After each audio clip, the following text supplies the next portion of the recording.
Okay. Hey, hi, hello, welcome back to my channel. My name is Jess, and this video is a little different. So, looking a mess per usual, don't mind that.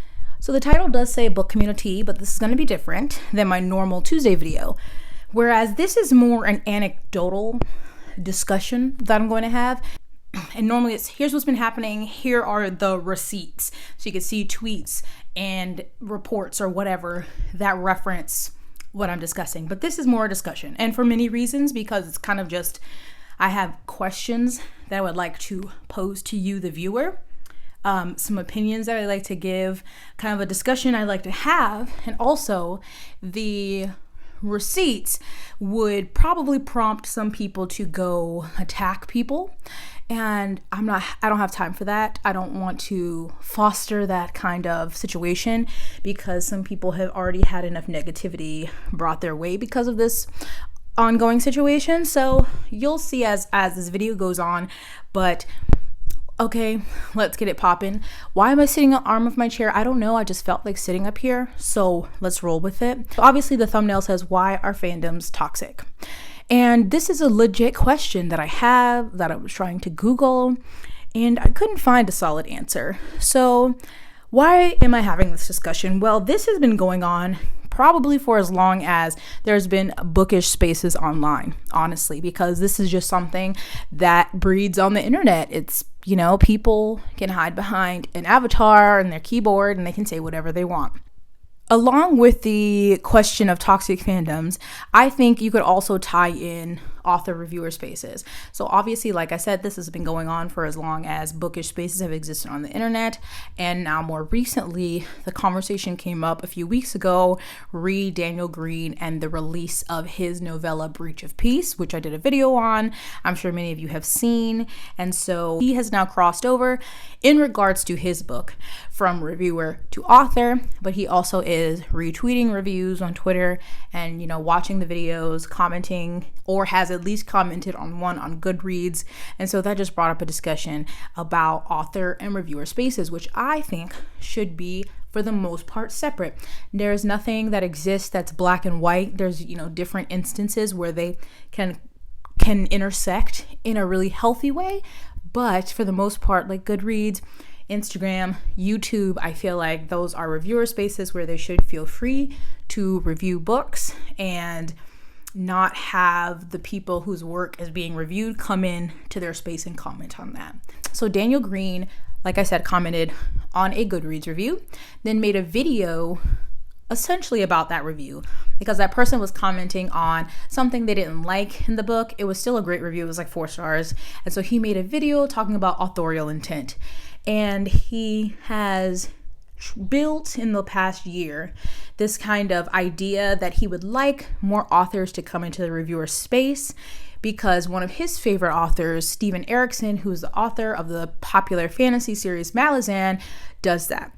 Steven Erikson likes to watch YouTube videos about his books, which is fair, and often comments on those videos. And he also is active on his Facebook page and sometimes shares YouTube videos there. Sometimes it may be positive, sometimes a little less than. Sometimes when he sees people talk about things in his book, he likes to elaborate on them and he writes these essays on Facebook. And sometimes it's fine, it's just a fan space. But sometimes those fans turn really angry and go to that reviewer and it can get really nasty. So Daniel Green said that he thinks Steven Erikson is right, that reviewers shouldn't just be able to say whatever they want about an author's work and the author can't come in and say anything. And so this, of course, would make it okay for him as an author to comment on other people's reviews of his book. So again, my opinion is that I don't agree with this. And obviously there are differing opinions. You've probably seen a lot of videos on this topic recently. There are some people who want authors in reviewer spaces and then some who agree with me who think they should be separate. For the most part, because in reviewer spaces, while there are a lot of people, and I think particularly in this instance with Steven Erikson in the Malazan series, the majority of the people who are very much team author in reviewer spaces are big fans of his, which makes sense why you would want him to comment on your video and say thank you or whatever, something positive. If you are a super fan, you love the series, he probably comments something positive on your YouTube video and that makes you feel good. I'm not gonna lie, like I understand that part, because when you're a fan of a book, most likely you're a fan of the author. So them watching your video that you created, them saying thank you or whatever other positive thing will make you feel good. I get that.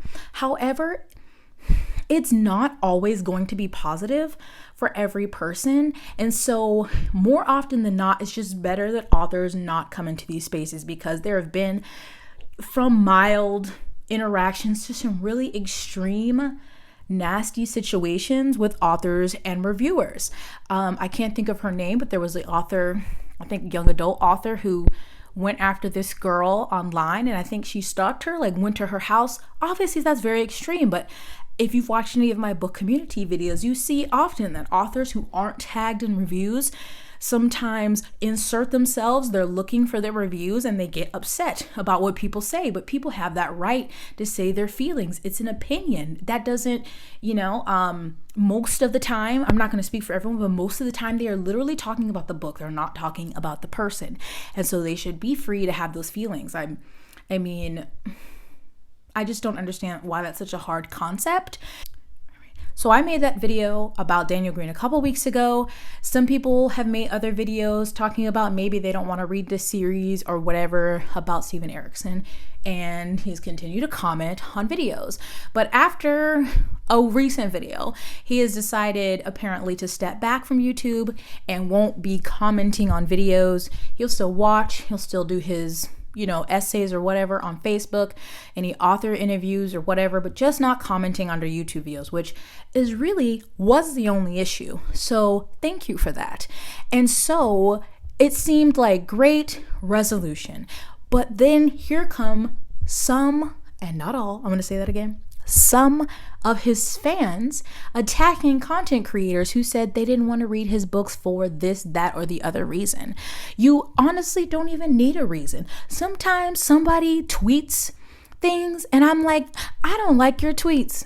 I'm not going to read your book, and that's fine. You legitimately don't owe anybody a reason as to why you don't want to read a book. But people did give reasons why they don't want to read this book by Steven Erikson, as well as other people, and some of his fans attack them. And that's what I don't understand, where I'm getting into the concept of toxic fandoms. And I'm not saying the Malazan fandom is all toxic or the only one.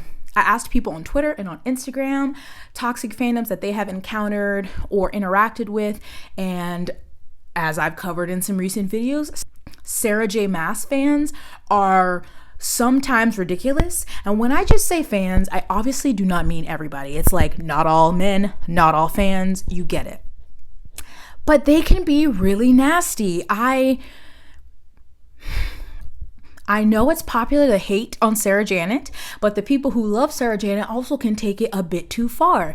There was the recent thing with fat shaming someone fan casted as a possible actress in an upcoming adaptation. They apparently have a habit of being really nasty on Book Talk. I just don't understand why your love for a series creates this rage within you to be nasty to other people. I don't get it. There's also Brandon Sanderson fans that are really toxic. I am lucky because I haven't really reviewed or done Brandon Sanderson specific videos on my channel. The only one that I have was my desserts and discussion where I'm baking, and I was talking about the first 2 Stormlight books. So I think that since it had baking, it kind of warded off the super fans of Brandon Sanderson, because I had nothing but nice and respectful comments under that video, even if people disagreed with me, which is fine. I always love a discussion. But the people that I'm referring to that are toxic and go attack people on behalf of their fave are the people I'm talking about. And what I don't understand, I just don't get how you love something so much, and instead of just talking to people who love that and staying in that fandom and just talking about things that make you happy, since something you love should make you happy, you in turn turn that into rage and anger and nastiness and go attack people. I don't get it. And they're obviously so many fandoms across books and comics and all these things, right? A lot of people reply Harry Potter fandom. And I don't know if they meant before Joanne or revealed herself as a TERF or after or both. Some people said Lord of the Rings. Like some people are really gatekeepy with like, Lord of the Rings is the end all be all of fantasy. If you didn't read Lord of the Rings, you're not a real fantasy fan. So I've seen that. Some people said Twilight, and I'm like, good grief. So I understand fandoms and why people feel protective over something they love. They could have read it and it brought them out of a dark time. They could have read it during formative years. They could have made great friendships through the books. Totally get it. There's things that I am a fan of as well. I just don't get where it turns nasty and you feel like on behalf of this person, you need to go attack other people. That's where it doesn't make sense to me. And so this whole situation around Steven Erikson and Malazan has just become a hot ass mess, just to be honest. And some people feel like those who chose to voice their opinion, not to read his book, have bullied him off of YouTube. And it's like, well, one, he didn't have a YouTube channel that he stopped making content. He also said he still was going to watch the videos. He just is no longer going to comment on them, which is good. I understand that you love Steven Erikson. It's your favorite series. You want him to comment on your videos, but understand that overall, most authors don't do this, and for a good reason, because it can turn really nasty really quickly. And even if you personally don't know anyone who Steven commented on their video and they didn't express anything publicly about being upset, doesn't mean that didn't happen. So it's just been some really ugly behavior, and it's like all of these videos could really just boil down to, I'm a super fan of Daniel Green, so I want him to watch and comment on my videos. I'm a super fan of Steven Erikson, so I want him to watch and comment on my videos. That's all you need to say. Because like, okay, we get it. But I think these spaces should be separate because sure, everyone's reviews are biased. They're going to be biased based on just so many things, your past, your lived experiences, your current experiences, all these, when you read the book. You know, they're always going to be biased. No one is saying anyone's review on YouTube is the end all be all, a determination of a work. No one is saying that we want to have this unearned, unequal power over authors because we want to talk about their work without them seeing it. It's like, yes, you wrote this book. I know a lot went into that. You published it, go you, because writing a book is hard. And then it goes out into the world. You put that art out there to be consumed and to be judged. And it's guaranteed, because we're humans, not everyone is going to like it, or they're not going to interpret it maybe the way you wanted them to. And that's fine for the most part. I think I said this in the video when I was talking about Daniel Green, but like, because he was saying, you know, I would like it to become more normal. So maybe if people are misinterpreting something wrong or they're not understanding the author's intent, that they could clarify that. And while, oh, my foot's numb. Oh my God, hold on. Oh my God. My foot. Oh, shit. And so to me, that gets tricky because some things, if it doesn't come across a certain way, maybe you didn't write it as well as you should have. Other things, I feel like if you want to make a general statement or comment on, maybe if there has been a constant feedback of a negative portrayal of a type of people or a certain group or something like that, or something that's really harmful, that you're like, no, it's not meant to be that way, or here's my influence or something. I understand there's authors who do clarify things, maybe a tweet, they publish a newsletter, whatever way, but not to a specific reviewer. One person doesn't give a review, said they thought this, and this about this character, and then you comment and tell them, well, no, you're wrong. Here's this, and this. Don't do that. That's how they saw the book. They didn't like the character. Oh, well, move on. Here's the other 500 fan people out here on YouTube with their videos saying why Malazan is their favorite series of all time. So like, why? I just don't understand. And I will say to that a friend mentioned, and I will bring up, on his side, that Steven Erikson is older, so maybe he didn't understand really how these online spaces really work normally. So maybe he thought that was normal and only recently is seeing that people are getting upset about it and was like, okay, I'm going to step back, which is great. That's the point. We make mistakes, but we need to learn from them and change our behavior. So I'm really happy that he did that, and hopefully he'll keep that up. And obviously no one is ending all interaction with Steven Erikson or any other author. Ways that authors and readers can interact and talk about their work, obviously author interviews. Those are great if you want to do them on your channel, or if they do. I know a lot of authors go on Reddit and do Ask Me Anythings.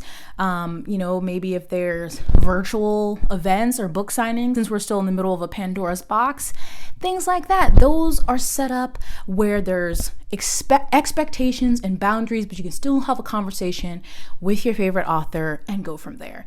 You can have a panel if you are super Malazan fans and invite him to the video and maybe all of you discuss it, because he seems like an author who is very interactive with his fans, which is great. I understand why people really enjoy that. But if you read his work and you don't like it, it feels uncomfortable if you're like, is he going to watch this? Is he going to comment on it? Because you're not commenting about him as a person outside of this experience. Normally, if people read the book, they're just like, I don't like this book.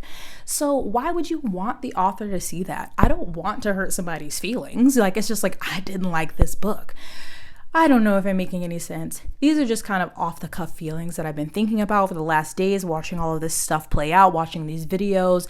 I just don't understand the toxic fandom part. I have been really lucky that I haven't directly experienced any of these fandom things yet, but I've seen, it happen to other people, or other people told me experiences that they've had. And I also don't really exist in any super fandom spaces. I don't really go on Reddit for books. I'm too busy in my true crime subreddits and anti-MLM subreddits.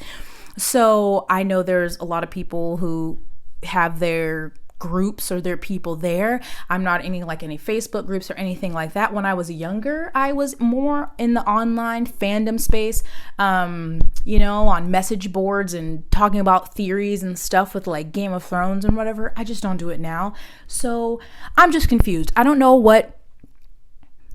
I just don't understand the motivations, because most of the time we don't know these people. Sure, you might follow them on Instagram or Twitter, on Facebook. You may see snippets of their life. They may share things in interviews. You read their books, so maybe you feel close to them.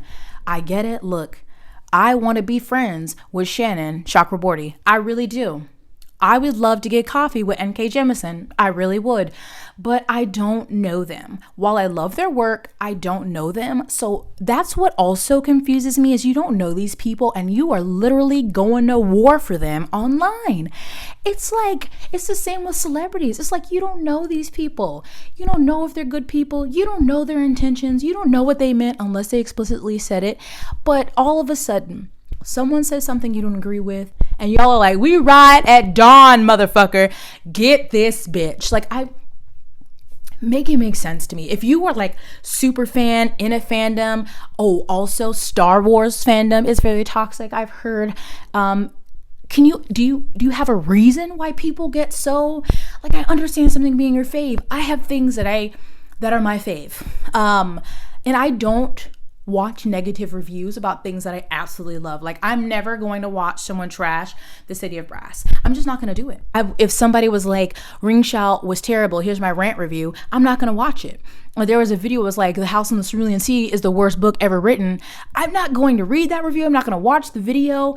I protect my faves. Now, books that I liked, but still maybe I had some more critiques of, I'll watch rave reviews and rant reviews. So that's why I don't understand, if you see something specifically saying it's going to be probably negative about something you love, why do you go into that space anyway? If you know you are so passionate about said thing that you're going to get riled up, why torture yourself? Why do that to yourself? Just be like, don't recommend, not for me, keep it moving. Then the next video will be why Brandon Sanderson is the greatest author of all time. Click on that video. Why would you want to put yourself through that? I don't get it. Am I making any sense here? My foot fell asleep again. Oh my God. Oh my God. Fuck, my fucking foot. So if you've been confused about the conversation around toxic fandom, Steven Erikson, Malazan, that's what's really been happening. People who are fans of his felt like people speaking out about why they don't want to read his books bullied him off of YouTube just because he said he wasn't going to comment on YouTube videos anymore. And so now those people are in their feelings. There's a lot of videos on both. I won't say a lot of videos on both sides, but there's several videos out there, especially about author reviewer spaces. But sorry, I recently washed my face. I also wanted to add that I just wonder if it had been a different author doing this, would everyone be so team author? Because most of the people I've seen come out and go so hard for this, yes, we want authors and reviewer spaces, they're all fans of Steven Erikson. So if this was somebody else, would everybody be this positive about it? So if this was a different author, would everybody still have the same thought of, yes, we want this author in our reviewer space? And I'm not going to give any examples, but just think about it. If this was another author, would y'all be going so hard? Again, I think the toxic fandom intersects with author and reviewer spaces. This has been talked about by me, by other people, that normally another reason people don't want authors and reviewer spaces is usually there's a power imbalance. Okay, so normally, and it's not always the case, there are booktubers with very large platforms, but normally they could review a book, and if an author comes into that space, if that author's fans are aware of this negative review, maybe the author shares it because Steven Erikson in the past has like shared videos to his Facebook, so then people know exactly where to go find it, and they can bring their fans down on that person to attack them. It's not like he said, "Go forth, my children," and attack people, but it's what happens. So I just don't understand. Obviously, everyone is entitled to their own opinion, and we don't have to agree on everything. But I just wish that fandoms in general could just be not so fucking terrible. Like, just be happy, enjoy your fandom, talk about your theories and your fan casts and adaptations and all that good stuff. And if somebody doesn't like what you like, just keep it pushing, keep it scrolling. That's the wonderful thing about the internet, is there is always going to be somebody who likes what you like and dislikes what you dislike. Because honestly, when I don't like something, I usually go look for a rant review on YouTube. So I'm like, yeah, we have the same opinion. When I like something, I usually go look for a positive review on YouTube or on Goodreads. There's just so much on the internet that you really don't need to go into spaces with people who have very differing opinions with you to argue with them. Like, make it make sense. We are still in the middle of a personal pan pizza, and this is just not the way to use your energy. You know what I'm saying? Like, do something else. I would recommend everyone, if you're able, to go outside and breathe some fresh air, touch a little grass, maybe read a book, and just really think about the next time you start to hit that keyboard to leave something nasty under someone's YouTube video, Goodreads, Instagram, whatever it may be, and just maybe not, maybe be like, nah, and you just use that back button, that arrow, just say no. Go text that to your friend. Be like, girl, you know what this heifer on YouTube said about Lord of the Rings? And they'll be like, I know she didn't do that. Holla at your group chat. Stop fighting with people on the internet. I will say, I broke my rule. I usually don't argue with people on the internet, but it wasn't even under my video, and somebody was replying to my comment, and I was feeling some type of way, and I argued back. I felt really petty, but it felt good to get it out because they were being ridiculous. So I hope they took my advice and went outside and touched some grass because they were being ridiculous. Anyway, I hope I don't know. I end with this question. Why are fandoms so toxic? I don't get it. Could y'all not? I'm not going to say, why can't we all just get along? It's human nature. We're not. There's going to be more mess in 2 days. I already have a bunch of stuff I have to record for Tuesday's video. So I just wanted to chat. And I hope this kind of explains things. I hope maybe if you are one of those angry fandom people that this gives you a different perspective, or maybe you just pause and think before you start yelling at somebody via keyboard in all caps next time. Maybe. Anyway, if you made it this far, thank you for watching. Please like and subscribe. Check out my description box, information, links, ways to support my channel. And I hope we can just all be better bookish community members. Okay?